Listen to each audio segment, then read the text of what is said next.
नाज़रीन किराम, मेरी सोनी धरती का अमन तबाह करने के लिए मुल्क के अंदर और मुल्क के बाहर कई किस्म के दहशतगर्द सरगर्म हैं।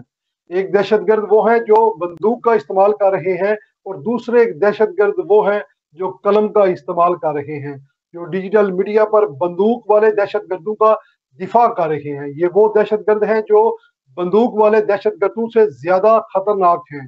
जाफर एक्सप्रेस पर दहशतगर्दों के हमले के बाद आफ्ताब इकबाल नामी शख्स, जो अपने आप को सहाफी, अपने आप को एंकर पर्सन और अपने आप को बहुत बड़ा दानिशमंद समझता है, और उस जैसे लोग जो मेन स्ट्रीम मीडिया पर बैठे हैं, ये सबसे बड़े दहशतगर्द हैं, जो लोगों के जहनों के अंदर मुल्क की नफरत और फौज के खिलाफ जो है वो नफरत ला रहे हैं। जब तक इन दहशतगर्दों का खात्मा नहीं होगा, तब तक बंदूक वाले दहशतगर्दों का भी खात्मा नहीं हो सकता। अब वक्त आ चुका है कि पूरी कौम ऐसे गलीज लोगों के खिलाफ मैदान अमल में आए और इनको मुंह तोड़ जवाब दे।